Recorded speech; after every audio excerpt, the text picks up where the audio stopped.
Brought to you by TechnoSpark 20 series smartphones. विनंती आपल्या सर्वांच्या लाडके नेते आणि माढा लोकसभेचे खासदार आपले मनोगत या ठिकाणी व्यक्त करावं आदरणीय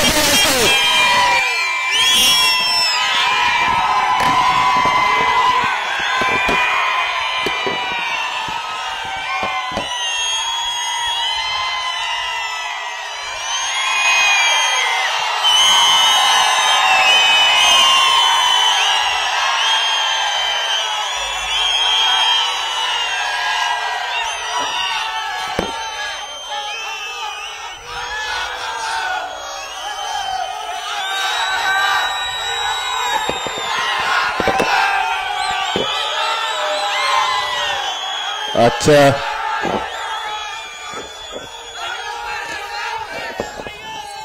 अरे बोलू द्या आदरणीय मोठे दादा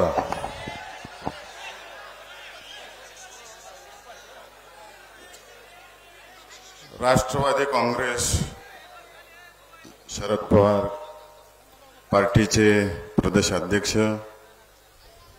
आमच्या सर्वांचे मार्गदर्शक आदरणीय जयंत पाटील साहेब, आदरणीय बाळदादा, आदरणीय मदनदादा,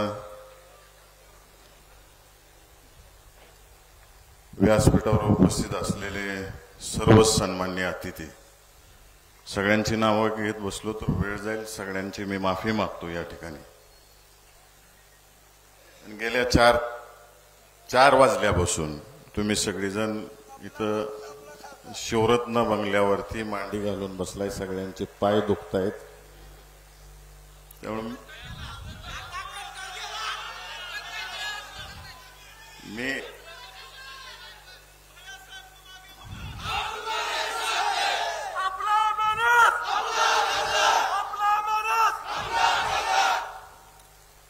आज आदरणीय सरकार मर्शींच्या समाधीला साक्षीला ठेवून आपण सगळेजण या ठिकाणी जमलेलो. या महिन्यात अशा अनेक योग आहेत. मी 11 तारखेला राजीनामा दिला. ज्यांनी या देशामध्ये समाजाची सुधारण्याची क्रांती घडवली त्या दिवशी महात्मा फुलेंची जयंती होती.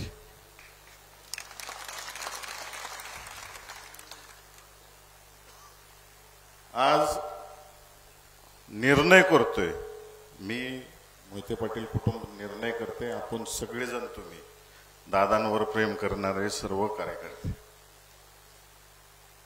आज निर्णय करतो. आणि योगायोग बघा, ज्यांनी आपल्याला देशाला समाज व्यवस्थेची राज्यघटना लिहून दिली ते परमपूज्य भारतरत्न डॉक्टर बाबासाहेब आंबेडकरांची जयंती आहे.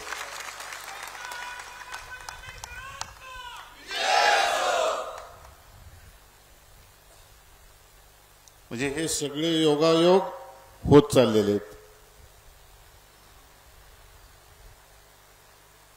आणि आवर्जून सगळ्यांना सांगायचंय की सरकार मर्शी शंकरराव मोहिते पाटील साहेबांनी कधीही कोणताही निर्णय करायचा झाला तर जनतेला, कार्यकर्त्यांना विश्वासात घेतल्याशिवाय निर्णय केलेला नाही. साहेब पहिल्यांदा शेकापमधून काँग्रेसमध्ये जात असताना सगळ्यांना विचारात घेतलं, या शिवरत्न बंगल्यावरच विचारात घेतलं आणि मग प्रवेश केला. तीच परंपरा आपण 2019 साली तुम्हाला सगळ्यांना विचारून निर्णय घेतला. आणि आज सुद्धा मोहिते पाटील परिवार तुम्हाला विचारल्याशिवाय कोणता निर्णय घेणार नाही. 2019 साली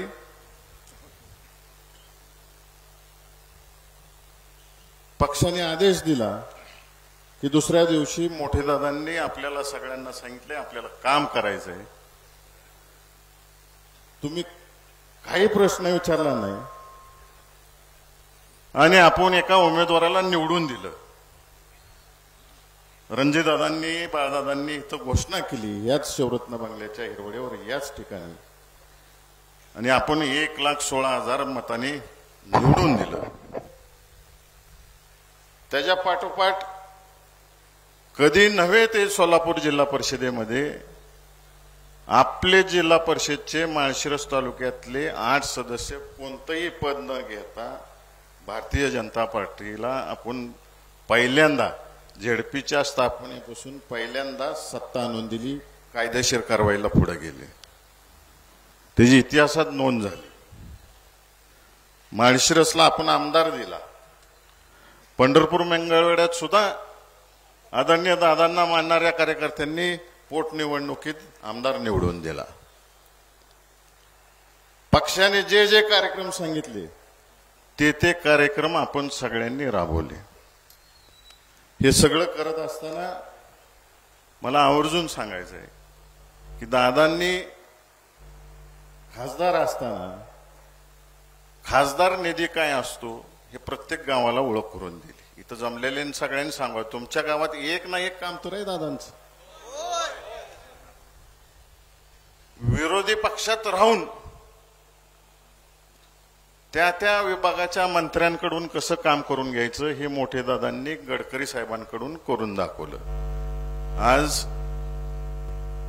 दोन्ही पालखी मार्ग, साताऱ्यावरून जाणारा पंढरपूरला रस्ता, साताऱ्यावरून जाणारा लातूरचा रस्ता, हे सगळे सिमेंट रस्ते पालखी मार्ग, नॅशनल मार्ग कुणाच्या काळात मंजूर झाले.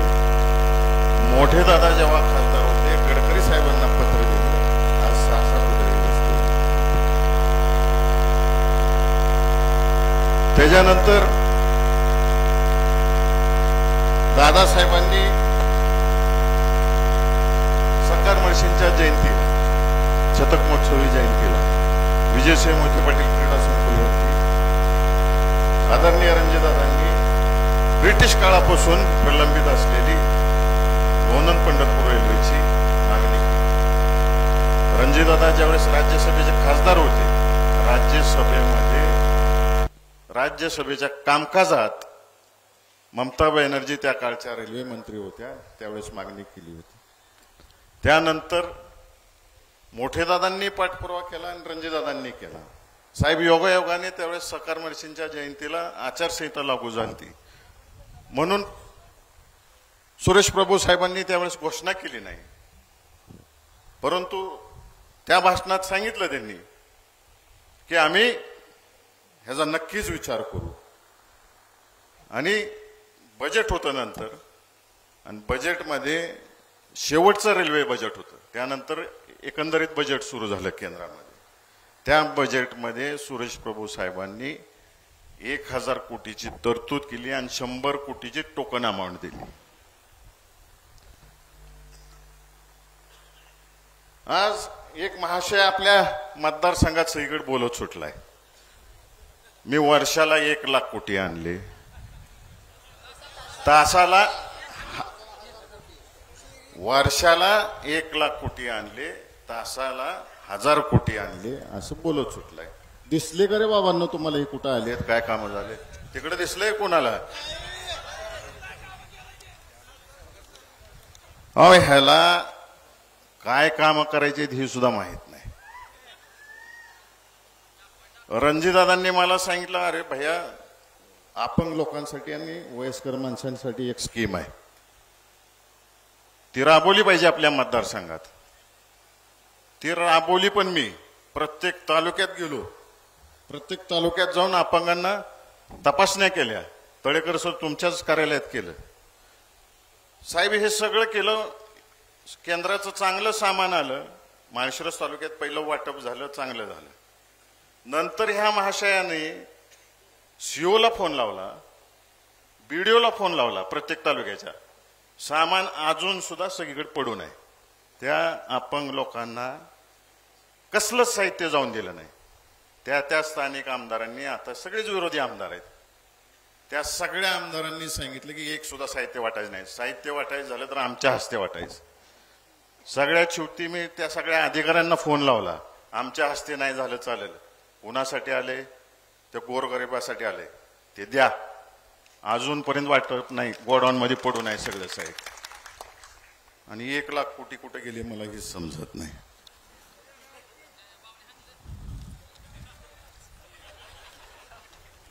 आदरणीय दादासाहेबांनी नीरा देवगरचं धरण जेव्हा मंजुरी करायची होती 80च्या दशकामध्ये, निलंगेकर साहेबांसमोर प्रेस्टिजचा इश्यू केला आणि ते धरण मंजूर करून घेतलं.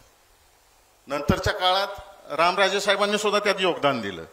आणि आपल्या सगळ्यांना माहिती आहे की विदर्भाचा जेव्हा अनुशेष निघाला तेव्हा पश्चिम महाराष्ट्रातल्या सगळ्याच योजनांवरती राज्यपालांनी बंदी घातली. आता तिकडचा अनुशेष दूर झाला. दूर झाल्यानंतर पश्चिम महाराष्ट्रातली कामं चालू झाली.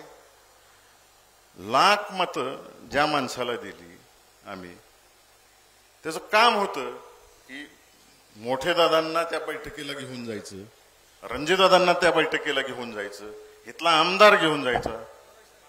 खरं गेले नाहीत बैठकीला घेऊन. तेव्हा अजितदादांची राष्ट्रवादी अजून पक्षात आली नव्हती, ह्यांच्या युतीमध्ये आली नव्हती, महायुतीमध्ये. विरोधी पक्षातले 2 आमदार घेऊन तिथे गेलेत आणि नीरा देवगरची बैठक केली. त्याच्या आधी नीरा देवगरचं काम महाविकास आघाडी सरकार असताना तुम्ही सगळं फायली तयार करून ठेवल्या होत्या. यांनी फक्त पुढे ढकलायचं काम केलं आणि सांगते आता मी पाणीदार खासदार आहे. पाणी कुठं दिसलं अरे बाबा. कृष्णा भीमा स्थिरीकरण दादांचा जिव्हाळ्याचा विषय, 6 जिल्हे आणि 31 तालुक्यासाठी योजना, त्याला सुद्धा विरोध. ज्यांनी चेष्टा केली त्या लोकांना घेऊन बैठकीला. आता काय कृष्णा भीमा स्थिरीकरणच्या ऐवजी कृष्णा भीमा फ्लड डायव्हर्शन असं नवीन नाव दिलेलं आहे. प्रत्येक गोष्टीत दिशाभूल करायची जनतेची. आणि केवळ मोठे दादांना आणि रणजितदादांना कुठल्याही गोष्टीचं क्रेडिट नाही मिळालं पाहिजे म्हणून हे सगळं टाळायचं. पक्षाचे पदाधिकारी नेमताना सुद्धा प्रत्येक गोष्टीत ह्या खासदाराचं नाक आहे की नाही. शिवानाला सांगतोय माणसातली माणसं द्या.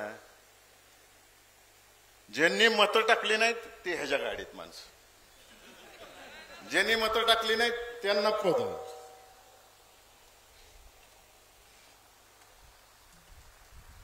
दिवाळीच्या पाडव्याला मी इच्छा व्यक्त केली, मला खासदार की पदासाठी मी इच्छुक आहे म्हणून. आणि मी फिरत राहिलो सगळ्या मतदारसंघामध्ये. 13 मार्च का काय तर त्याच्या आसपास यांची उमेदवारी जाहीर झाली. मग म्हणलं आता घरी बसू, काय गरज नाही, पुढच्या वेळेस कधी. परंतु माळशिरस तालुक्यातल्या जनतेने तसंच माढा लोकसभा मतदारसंघातले जे कार्यकर्ते आमच्या आजोबांपासून आतापर्यंत जे प्रेम करतायत ते प्रत्येकाने मोठे दादांना आणि बाळदादांना भेटायला सुरू केलं. भैयाला आमच्या गावात पाठवून द्या, आम्हाला बोलायचं आहे. मग बाळदादांनी सांगितलं सगळ्यांनी आणि मोठे दादांनी सांगितलं जावा, प्रत्येक गावात जावा आणि लोक काय म्हणते ते ऐकून घ्या. साहेब मी प्रत्येक गावात गेलो. आमच्या आजोबांपासून सरकारमर्शी पासून दादा रणजितदादा यांनी प्रत्येक गावात आपापली पदं असताना काय काय दिलं ह्याची उजळणी करून देत होते आम्हाला. हे केलं ते केलं. बऱ्याच वक्त्यांनी उजनीच्या विषयावरती बोललेत, ह्याच्यावर बोललेत, पुन्हा मी त्याच्यावर बोलत नाही. परंतु सगळ्यांनी जी आठवण करून दिली, एका गावात मला तरुण पोरांनी सांगितलं उभा राहणारा असेल तर गावात यायचं, नाहीतर यायच नाही. हाय असं गाडीतनं बसान जावा म्हणली. करमाळ्यातला आहे, बरोबर आहे ना, करमाळ्यातला विषय त्या दिवशी माघारी जायचं म्हणले. आणि दादांना पण सांगा जाईल तिथं. असंच पट्टा सुरू झाला. मी हे सगळं दररोज मोठे दादांना येऊन सकाळी सांगत होतो, कुटुंबातले आम्ही सगळेच येऊन सांगत होतो, असं असं सगळेजण म्हणते. आणि त्यानंतर वेदना सांगायला सुरुवात केली. बऱ्याच जणांनी सांगितलं, दुधाच्या दरात सांगितलं, शेतकऱ्यांचे काय व्यथा हे सांगायला सुरू केलं, पाण्याची परिस्थिती काय आहे सांगायला सुरू केलं. एवढ्या वेदना शेतकऱ्यांच्या ऐकायला मिळायला लागल्या. मग त्या दिवशी ठरवलं मी की आता माझ्यासाठी नाही मला उभं राहायचं. जसं मगाशी मी सांगितलं त्या गावात की कारभारी घरचा चांगला लागतो, कारभारी नीट असलं की घर नीट चालतं. या सोलापूर जिल्ह्यातील आणि माढा लोकसभा मतदारसंघातील लोकांना चांगला कारभारी पाहिजे.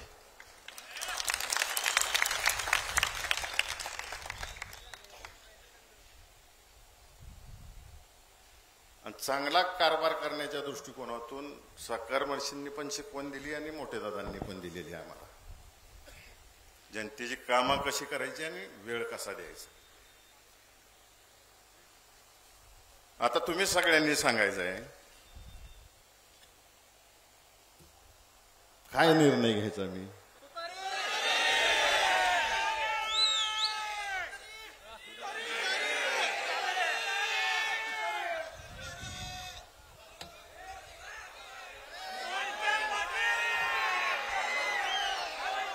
तुमच्या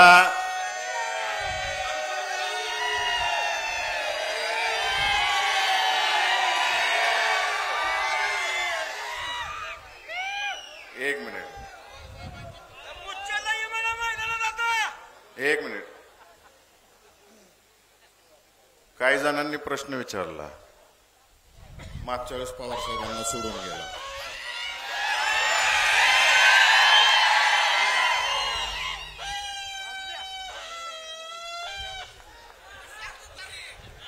मागच्या वेळेस पवार साहेबांना तुम्ही सोडून गेला असा प्रश्न विचारला. त्याचं उत्तर मी द्यायची गरज नाहीये. 60-65 वर्षामध्ये पवार साहेबांनी आणि दादांनी एकामेकाची दोस्ती आणि ऋणानुबंध काय जपलेत हे तुम्हाला सगळ्यांना माहिती आहे. आणि महबूबबाईंनी का दुरावा झाला मी सांगण्यापेक्षा महबूबबाईंनी मागाशी सांगून टाकलेला आहे. त्यामुळे आता तो प्रश्न कुणी विचारायच्या भानगडीत अजिबात पडू नका. आणि दुपारी दोस्ताना सगळ्या राज्याने बघितलेला आहे, साहेबांचा आणि दादांचा आणि सुशीलकुमार शिंदे साहेबांचा. आता अधिक बोलत नाही कारण का आपल्याला साहेबांचं ऐकायचं आणि तुम्ही बराच वेळ बसलेला आहे. आपण 16 तारखेला पुन्हा एकदा भेटणार आहात. फक्त एका माणसाला मला आज उत्तर द्यायचं आहे. एका माणसाला आपण त्याला निवडून दिला आहेत ना.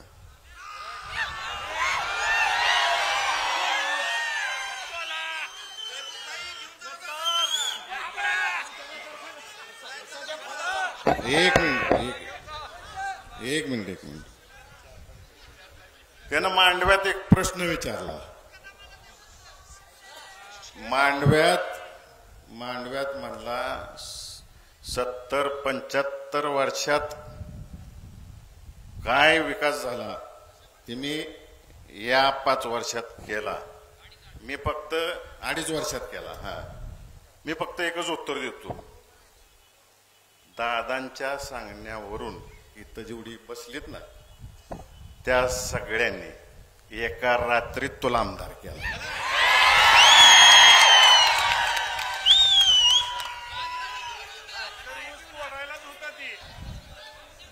आणि तुला एका रात्रीत तुझं पार्सल माघारी पेडला पाठवायचे आमच्या.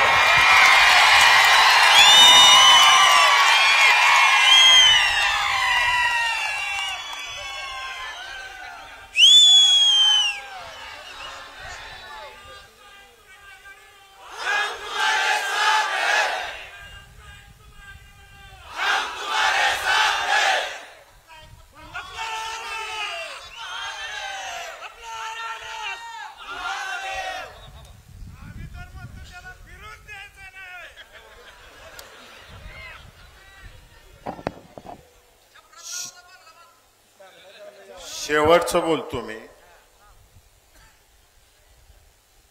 तुम्ही जे कुटुंबावरती 3 पिढ्या प्रेम करताय, सकार महर्षी, आदरणीय मोठे दादा, यांच्या विचाराला, यांच्या संस्काराला एवढा सुद्धा तडा जाऊन देणार नाही, एवढंच सांगतो तुम्हाला.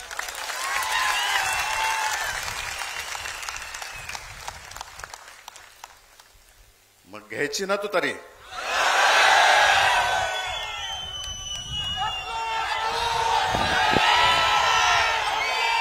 आपल्या सगळ्यांच्या